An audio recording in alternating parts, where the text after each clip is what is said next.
ಕರ್ನಾಟಕದ ಸಕ್ಕರೆ ನಾಡು ಅಂತಾನೆ ಕರೆಸ್ಕೊಳ್ಳೋ ಮಂಡ್ಯ ಜಿಲ್ಲೆಯ ವಿಶೇಷತೆ ಏನು? Welcome to the day 4 of ನಮ್ಮ ನಾಡು.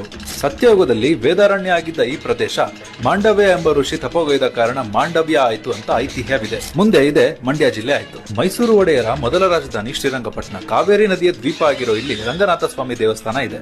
ಏಷ್ಯಾದ ಮೊಟ್ಟ ಮೊದಲ ಹೈಡ್ರೋ ಎಲೆಕ್ಟ್ರಿಕ್ ಪವರ್ ಪ್ಲಾಂಟ್ ನಮ್ಮ ಶಿವನ ಸಮುದ್ರ. ಕರ್ನಾಟಕದ ಪಕ್ಷಿ ಕಾಶಿ ಅಂತಾನೆ ಕರೆಸ್ಕೊಳ್ಳೋ ನಮ್ಮ ರಂಗನತಿಟ್ಟು ಪಕ್ಷಿಧಾಮ ರಾಮ್ಸರ್ ಸೈಟ್ ಲಿಸ್ಟ್ ಸೇರಿದ ಮೊಟ್ಟ ಮೊದಲ ಕರ್ನಾಟಕದ ವೆಟ್ಲ್ಯಾಂಡ್ ಆಗಿದೆ. ಕರ್ನಾಟಕದ ಅತಿ ಹೆಚ್ಚು ಹಾಲು ಉತ್ಪಾದನೆ ಮಾಡೋ ಜಿಲ್ಲೆ ಮಂಡ್ಯ ಜಿಲ್ಲೆ. ಜೊತೆಗೆ ಕರ್ನಾಟಕದ ಅತಿ ಹೆಚ್ಚು ಸಕ್ಕರೆ ಉತ್ಪಾದನೆ ಮಾಡೋ ಜಿಲ್ಲೆ ಕೂಡ ಮಂಡ್ಯ ಜಿಲ್ಲೆನೆ. ಅದಕ್ಕೆ ಇದನ್ನ ಸಕ್ಕರೆ ನಾಡು ಅಂತ ಕರೀತಾರೆ.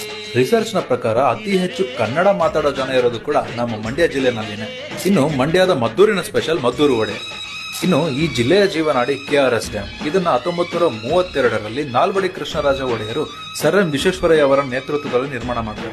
ಎಡಮುರಿ, ಬಲಮುರಿ ಹಾಗೂ ಹೇಮಗಿರಿ ಫಾಲ್ಸ್ ಜೊತೆಗೆ ಶಿವನ ಸಮುದ್ರದ ಗಗನಚುಕ್ಕಿ ಫಾಲ್ಸ್ ಈ ಜಿಲ್ಲೆಯ ಪ್ರಮುಖ ವಾಟರ್ ಫಾಲ್ಸ್ ಗಳು.